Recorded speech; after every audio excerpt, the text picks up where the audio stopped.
So as part of our included in our preaching series for Lent is we will be suggesting a specific prayer practice per Sunday.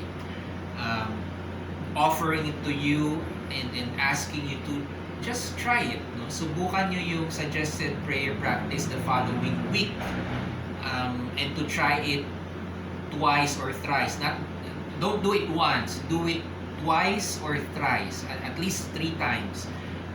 So that it gives you a better feel, a better experience, and a better judgment on whether the prayer practice, the suggested prayer practice, it will be helpful and significant to your life, to your faith, and to your relationship with God and with others. So subukan nyo lang. So for this Sunday, we are suggesting a prayer practice by the Jesuits, mga Jesuita, and they call this the Examen. The Examen. But like any prayer, before we talk about the Examen, you have to set aside a time, a period, and a specific space where it will be dedicated for your time of prayer. Okay, in that place and during that time, make sure that no one can and no one will disturb you. Okay, and that you have that specific time for yourself and for God. Set aside also the time anywhere between 15 to 30 minutes. The ideal is 15 to 30 minutes, but if you want it like 10 to 15 minutes, okay lang din yun. You can do this in a room, in a private room. You can ask your family members na kung pwede wag muna kayong istorbohin for that period of time. And also, another disturbance is our phones, our mobile phones and our other gadgets. It will be helpful if the phone or your iPad is in another room, not in the same room where you will be praying. Ano lang naman to 10 to 15 minutes, 15 minutes to 30 minutes, bahala kayo. Maikling oras na mahihiwalay kayo sa inyong gadget. You can also do this in a church sanctuary, in a chapel, either a Catholic chapel or a Protestant sanctuary. If there is such a sacred space near your office or near your house, you can go there before you go to work or after you have been to work and set aside this time of prayer. Another is for the Examen, specifically for the Examen, it might be helpful if you have a pen and paper with you to answer the 3 questions. Prayerfully answer the 3 questions. Or a journal if you're a person who does journals.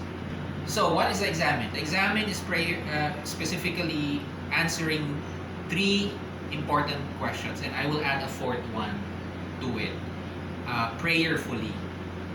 And you start it by, so you go to your room or to that sacred space, you relax, umupo kayo, huwag kayong hihiga, you relax, you breathe, and then you start by saying your prayer, by opening the session with a prayer, inviting the Holy Spirit, asking the guidance of the Holy Spirit in that prayer time.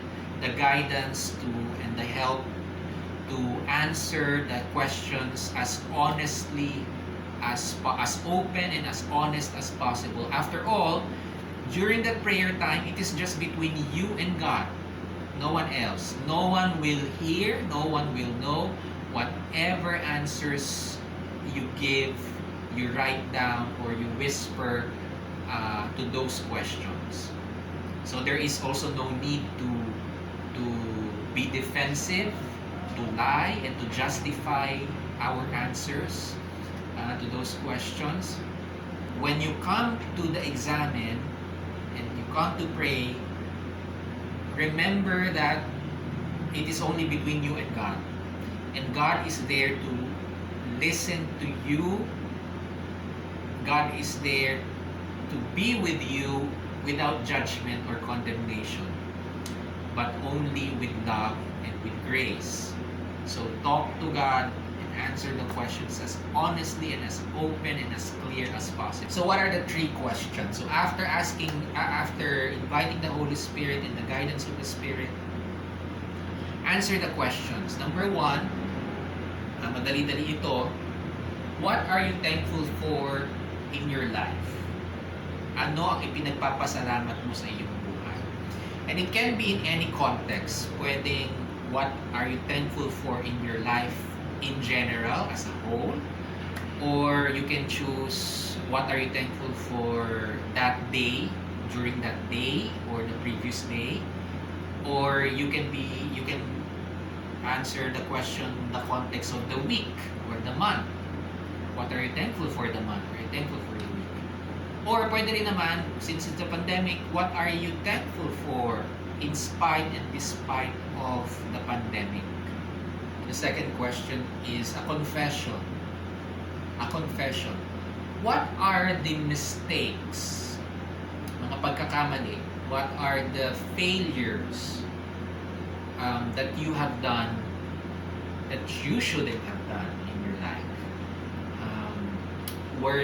What are the things that you have done to hurt others? What are the lies? Ano yung mga kasinungalingan na sinasabi mo sa iyong sarili at sa iba?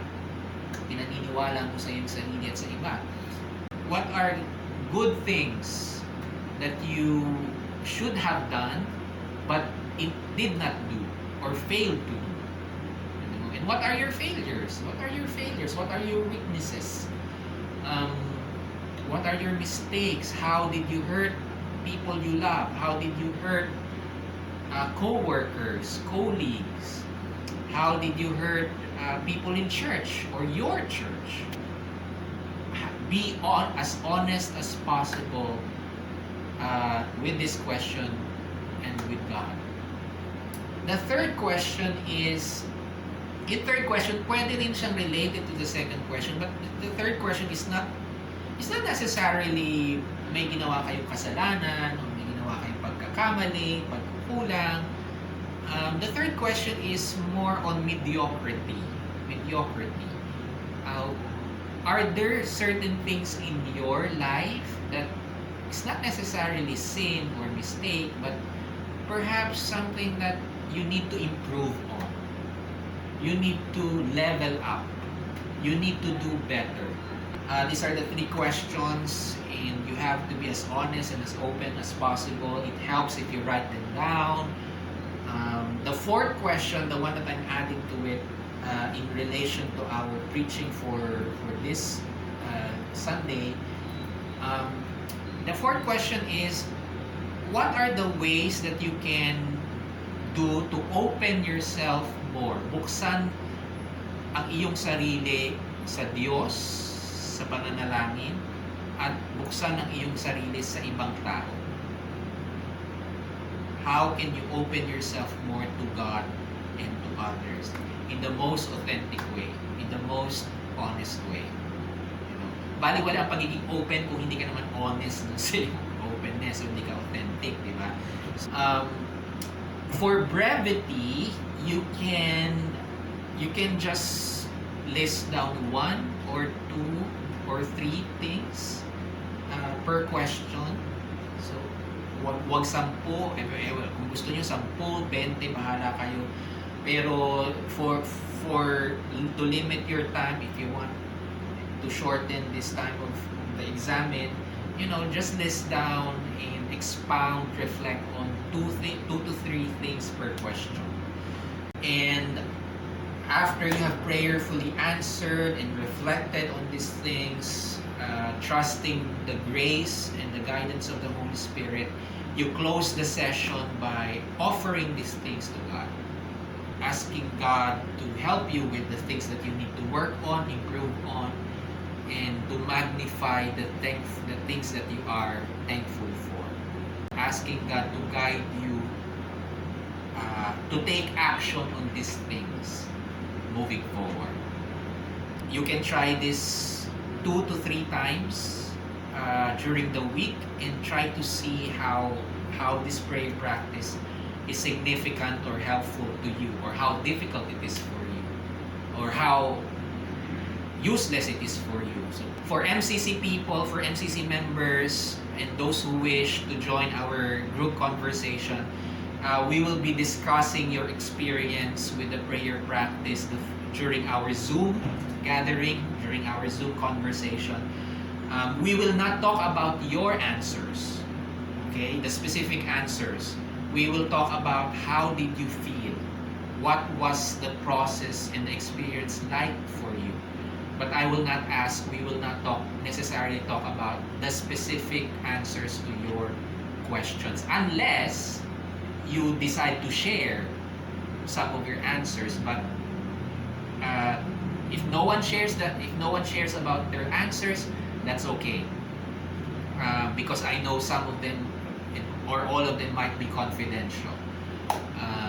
But what we are going to talk about is the experience and the process that you had, and how it meant to you.